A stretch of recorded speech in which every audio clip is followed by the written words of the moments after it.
So hello everyone, welcome to my channel. আশা করছি তোমরা সবাই ভীষণ ভালো আছো, আর আমরাও কিন্তু বেশ বেশ ভালো আছি। আজ হলো মঙ্গলবার, ঘড়িতে এখন বাজে সকাল 8:30। আজকে সকাল থেকে জানো তো এতটা পরিমাণে আমি ব্যস্ত ছিলাম, আমি যে ক্যামেরাটা অন করব সেইটুখানি সময় পর্যন্ত আমার কাছে ছিল না। ক্যামেরাটা অন করতে গেলে আমার ফোনটাকে ট্রাইপডে লাগাতে হবে, তারপর ক্যামেরা সেট করতে হবে, মানে সেইটুখানি সময়ের মধ্যে আমি বোধহয় আরেকটু কাজ আমি আগিয়ে নিতে পারবো। তো সেই ভেবে না আমি আজকে সকাল থেকে ক্যামেরাটা অন করিনি। এই যে ও এখন বেরিয়ে গেল, তো ভাবলাম যে 8:30 তো অলরেডি বেজেই গেছে, এবার তাহলে ভিডিওটা আমি শুরু করি। তো সেজন্য করে এই যে ভিডিওটা আমি এখন শুরু করে দিয়েছি। ও তো বেরিয়ে গেলেও, আর ও বেরিয়ে যাওয়ার পর বাড়িতেও এখন কেউ নেই, আমি এই যে গাড়ি ঘরের দরজাটা দিয়ে দিলাম, সামনের গেটের এই দরজাটাও দিয়ে দেবো। দিয়ে তারপর আমি দেখি আমার কি কি কাজ রয়েছে, তো সেই কাজগুলো কমপ্লিট করব। আর আজকে রান্না করতে করতে যা বাসনপত্র ছিল সেগুলো সব মাজা ধোয়া করে নিয়েছি, তো সেই জন্য করে না আমার এই রান্নার পরে আর বাসন ধোয়া ঝামেলাটা নেই।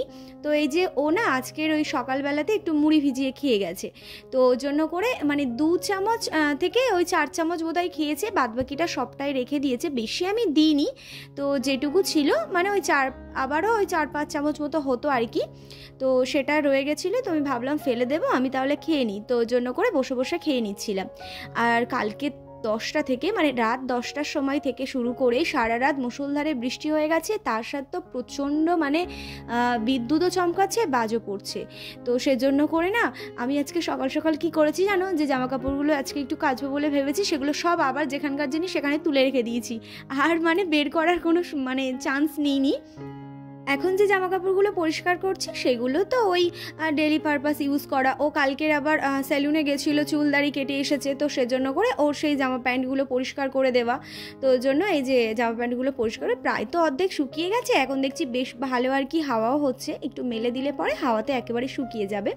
রোদ্দুর হোক আর না হোক কোনো ব্যাপার নেই আমার কাছে, এই কটা মাত্র জামা। তো জামা কাপড়গুলো মেলে এখন আমি এই যে বিছানাটা গোছাতে চলে এসেছি, আর বিছানাটা গুছিয়ে নিয়ে সোজা চলে যাব এখন আমি স্নান করতে। আর জানো তো আমি না একটু ওই বাড়িতে যাব বলে ঠিক করেছি, মানে হঠাৎ করে আমার মনে হচ্ছে আমি যেন ওই বাড়িতে যাব। কি বলো তো, আমার ভাই মানে আমার কাকার ছেলে, ও যেহেতু মামা বাড়িতে এখন থাকে, তো ও না এখন এখানে রয়েছে, মানে গণেশ পুজোর সময় এসেছে আর এখনো পর্যন্ত রয়েছে। তো ওর জন্য করেই আমার বেশি করে মনটা না কেমন কেমন হচ্ছে জানো, যে যদি একটু যেতে পারতাম তাহলে ভালো হতো। আর এখন এত বদমাইশ হয়েছে, কিচ্ছু হলে পরে মানে ওর কোনো কিছু হলেই পরে ধরো কিছু একটাতে বিরক্ত হচ্ছে বা কেউ ওর খাবারটা ইচ্ছে করে নিয়ে নিচ্ছে, খেতে দিচ্ছে না, ছুটে গিয়ে আমার বোনকে মারছে। মানে এখন আপাতত একটু একটু করে হাঁটা শিখেছে, ওই হামা দেওয়া শিখেছে, এত রানিং হামা দিয়ে যায়, গিয়েই আমার বোনকে মারতে শুরু করে দেবে। আমার বোন তো খালি না আমাকে ফোন করে বলছে, জানিস দিদি যাই কিছু হোক না কেন ভাই এসে আমাকে মার। ওর ওই ছোট্ট ছোট্ট কিউট কিউট হাত মাঝে মধ্যে না লেগেও যায় জানো, তো রানিং হাত চালিয়ে যাবে, একদম চটাস পটাস করে মারতে শুরু করে দেয় আমার বোনকে। তো সে যাই হোক, ওই জন্য করেই আর কি মনটা একটু কেমন কেমন করছে। সকাল বিকেল সন্ধে যখনই আমি সুযোগ পাচ্ছি তখনই আর কি ভিডিও কল করছি।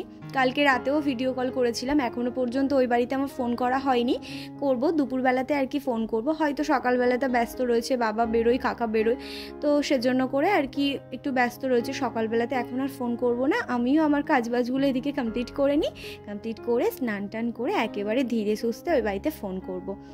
কালকে রাতেই জানো তো ও আবার বলছিল যে পুজোর কেনাকাটাটা করতে যেতে হবে। তো পুজোর কেনাকাটা করতে আমাদের এবছর তো অনেক কেনাকাটা করতে হবে, এই বাড়িতে বাপি মা, তারপর যে আমার ওই বাড়িতে আমার বাবা মা বোন, তারপর কাকা কাকিমা ভাই মাম বড় মা, সবাইয়ের জন্য আর কি কেনাকাটা করতে হবে। আমি কি ভাবছি জানো তো, প্রথমে গিয়ে আমার ওই বাড়ির জন্য যা যা নেওয়া সেগুলো সব আর কি কেনাকাটা করে নেব, তো তারপর আবার একদিন আমরা দুজনে যাব আমাদের এই বাড়ির জন্য কেনাকাটা করতে। এত কেনাকাটা, আর এখন তো পুজোর সময়, পুজোর মানে কেনাকাটা আর কি, পুজোর কেনাকাটার জন্য দোকানে তো একেবারে ভিড়ে গা ঢোকানো যাচ্ছে না। তো সেজন্য করেই আমি ভেবেছি যে একসাথে না কিনে 2-3 দিন এরকম করে গিয়ে গিয়ে আর কি কেনাকাটাগুলো কমপ্লিট করে নেব। তো দেখা যাক কতদূর কি হয়। প্রথম দিন গিয়ে তো ভাবছি যতটা পারবো আর কি সবার জন্য কেনাকাটাটা করে ফেলবো, তারপর আর কি যদি কিছু বাকি থেকে যায় তাহলে আবার যাব, নইলে পরে তো ওরও আবার সময় নেই, তো সেজন্য করেই আর কি। আর আমি না একা গেলে পারবো, কিন্তু একা গেলে না এত জনার কেনাকাটা আমার মাথা একেবারে খারাপ হয়ে যাবে, ও থাকলে পরে আমার একটু সুবিধাই হয়। তো যাই হোক, দেখা যাক, সামনের সপ্তাহের দিকে যাওয়ার কথা হচ্ছে। তো গেলে পরে তো অবশ্যই তোমাদের সাথে আমি শেয়ার করব, আর কি কি কেনাকাটা করলাম আমি একটা ভিডিও বানাবো, মানে কি শুধু কেনাকাটা করেছি তো সেই ভিডিও তো তোমাদের সাথে শেয়ার করব, তোমরা দেখো। হ্যাঁ, আর এখন আমি দেখো স্নান টান করে নিয়েছি, নিয়ে স্নান করা যে জামাটা ছিল সেটা মেলে আসলাম, মেলে এসে এই যে এখন ফুল তুলতে এসেছি। আর আমি তোমাদের ওই ছাদের উপর থেকে দেখাচ্ছিলাম না যে দেখো আমাদের এই ফুল গাছগুলো না এত বড় বড় হয়ে গেছে, এখন ফুলগুলো ফুটছে ওই গাছের মাথার উপর, আর কতগুলো ফুল, এই ফুলগুলো যে কি করে পারবো আমি দেখো গাছটা ধরে টানাটানি করছি, কিন্তু কোনো মতেই গাছটাকে নোয়াতে পারছি না। তো শেষমেশ ওই এদিক ওদিক থেকে ডাল টেনে 3টে মাত্র ওই জবা ফুল পেয়েছি, তো নিয়ে চলে এসেছি ঠাকুর ঘরে। আর মা যেহেতু ঠাকুর ঘরে সকালবেলায় পুজো দিয়ে গেছে, আর সকালবেলায় পুজো দিয়ে গেলে পরে না এই পিঁপড়েগুলো এসে এতটা পরিমাণে এখানে মানে দখল করে বসে থাকে ঠাকুরের থালাগুলোতে, ওদেরকে তাড়ানো মানে ভারী মুশকিল। যদি বেশি বিয়ারা করতে যাই তাহলে পরে আমিও উল্টোপাল্টা কামড় খেয়ে যাব, তো ওই জন্য ওদেরকে আস্তে আস্তে তাড়িয়ে তারপর ওই থালাগুলো তুলে নিলাম, কারণ ওদেরও তো আমি অযথা মেরে ফেলে আমার কোনো লাভ নেই না। তো সেজন্য ওদেরকে তাড়িয়ে দিলাম, মানে একটু এরকম ফুল দিয়ে নাড়িয়ে যাও কিছু করে ওদেরকে তাড়িয়ে দিয়েছি, দিয়ে থালাগুলো তুলে নিয়েছি।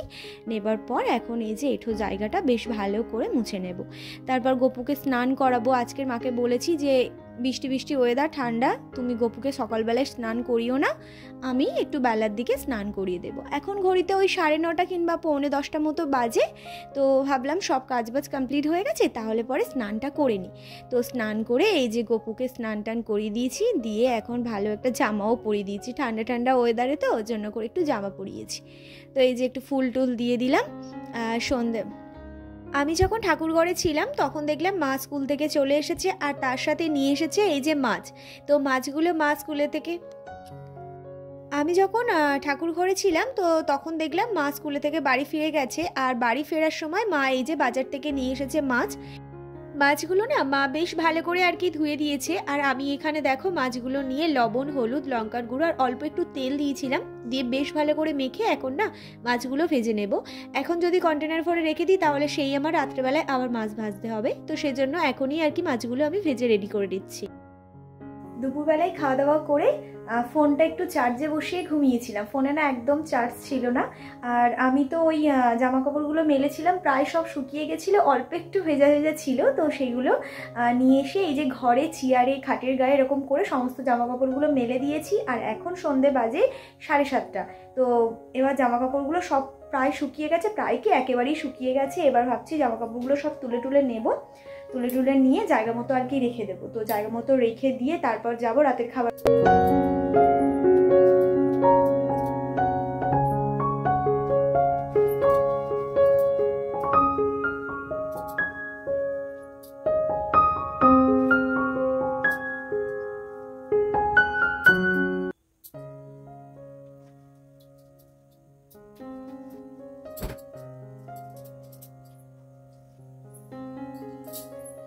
দুপুরবেলা একটু শুয়েছিলাম, এখনো পর্যন্ত ব্ল্যাঙ্কেটটা জানো তো তোলা হয়নি, তো সেই তো রাতের বেলায় শোবো, ভাবছি একটুখানি একটু মুড়িয়ে ওই সাইডের দিকে রেখে দেব।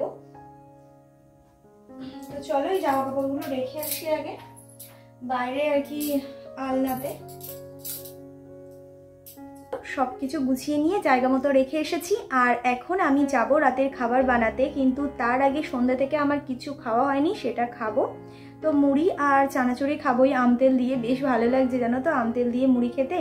তো যাই হোক, ওটা খাবার পর তারপর যাব রাতের খাবার বানাতে। রাতের খাবারও বানাবো, তার সাথে কালকে সকালে কি রান্না হবে সেটাও রেডি করে রাখবো। আর আমার বোনের যে শরীর খারাপ ছিল না, তোমাদের সাথে শেয়ার করেছিলাম আগের মানে বেশ কিছুদিন আগে, প্রায় 1 মাস মতো আগে আর কি, সেই ভিডিওতে আমি তোমাদের সাথে শেয়ার করেছিলাম। তো 1 মাসের ডক্টর ওষুধ দিয়েছিল, বলেছিল খেতে। তো তারপর যদি পেন হয় পেটে তাহলে পরে হয়তো অপারেশনের ডিসিশন নেবে ডক্টর, কিন্তু আবারও রিপোর্ট করতে হবে, তারপর আর কি ডিসিশন নেবে কি করবে। তো কালকে বুধবার আছে, তো ম্যাম আর কি বসবেন, তো ডক্টর বসবেন কালকে বুধবার বিকেল 4টে থেকে সন্ধ্যে 7টা পর্যন্ত আর কি, তার মধ্যে আমাকে যেতে হবে ডক্টরের কাছে। এই যে মা একটা আমার বাড়ির পাশে ভাইকে দিয়ে রিপোর্ট পাঠিয়ে দিয়েছে, তো এই রিপোর্টটা নিয়ে কালকে যাব ম্যামের কাছ থেকে জিজ্ঞাসাবাদ করে আসবো যে কোথায় সব থেকে ভালো আর কি রিপোর্ট করায় বা কিছু। এরকম বুঝে যাব রিপোর্ট করাতে। ম্যাম বলেছিল, আগের যখন গেছিলাম তখন ম্যামকে জিজ্ঞাসা করেছিলাম, ম্যাম বলেছিল যে সোনারপুরে, কিন্তু নামগুলো না আমি মানে যেখানে রিপোর্ট আর কি করে সেই নামগুলো আমি সবাই প্রথম শুনেছি, বাট ওই জন্য মনে নেই। তো আবার গিয়ে জিজ্ঞাসা করে তারপর যাব। অয়েল কিনে যাবো ভেবেছি আমাদের গড়িয়াতে, গড়িয়ার অয়েল কিনে যাব বলে ভেবেছি। তো দেখা যাক, ম্যামকে জিজ্ঞাসা করবো আর কি যে গড়িয়াতে যাব অয়েল কিনে। ম্যাম যদি ডিসিশান দেয় তাহলে পরে ওখান থেকেই রিপোর্টটা করাবো। সে যাই হোক, চলো, বেশি দেরি করলে আবার দেরি হয়ে যাবে। খাওয়া দাওয়াটা করে নিয়ে রাতের খাবারটা, মুড়ি চানাচুর খেয়েছি, তার সাথে 1 কাপ লিকার চাও খেয়েছি জানো। তো খাওয়ার পর এই যে এখন চলে এসেছি আমি রান্নাঘরে। আর কালকের হবে মাছের তরকারি, মানে আলু দিয়ে হবে এক রকমের মাছের তরকারি, আর তার সাথেই ধোদল আলু দিয়ে হবে আরেক রকমের মাছের তরকারি। আলু দিয়ে পেঁয়াজ দিয়ে যে মাছের তরকারিটা হবে সেটা হচ্ছে আমাদের দুজনের জন্য, আর ধোদল আলু দিয়ে মাছের তরকারিটা বাপি আর মা খাবে। দুরকমভাবেই আর কি আলুটা কাটতে হবে। আজকের আর আমি ধোদলটা কাটবো না, কারণ আজকে না ধোদলটা কেটে রাখলে পরে কেমন একটা হয়ে যাবে। তো কালকে সকালেই ধোদলটা কেটে নেব। এখন এই আলু পেঁয়াজ এইসবই আর কি কেটে নেব, আদাটা। তো এখনই সমস্ত কিছু কেটে কুটে রেডি করে রেখে দেব। আর এই যে একটা পেঁয়াজ নিয়েছিলাম, ওই পেঁয়াজ দিয়ে অল্প একটু তরকারি হবে তাই আর কি ছোট্ট মতো একটা পেঁয়াজ নিয়েছি। কালকে রান্নার জন্য যা যা আর কি কাটা সমস্ত কিছু কেটে কুটে রেডি করে নিয়েছি। আর তার সাথে মানে চালটাও বের করে রেখেছিলাম, কালকে সকালে ধোবো, ধুয়ে বা জল দিয়ে ভাত বসিয়ে দেবো। আর এখানে দেখছি কয়েকটা থালা বাসন রয়েছে, তো সেগুলো এখন এই যে একটু মাজা ধোয়া করে নিলাম। তো নেবার পর জলের বোতলগুলো ওপর থেকে নিচে নিয়ে এসেছি, একটু ভালো করে ধুয়ে নিয়েছি, নিয়ে এবার জলটা ভরে নেব। আর জানো বাপি আর মা এখানে আর কি রুটি ভাজছে, এখানে টিভি দেখছে, আর তার সাথে মানে রুটিগুলো ভেজে নিচ্ছে। বাপি রুটিগুলো ভাজছে আর মা এখানে আর কি বেলে দিচ্ছিল। তো আজকের ভিডিওটা আমি এখানে এন্ড করলাম। কেমন লাগলো আজকের ভিডিওটা অবশ্যই জানিও। Tata, good night.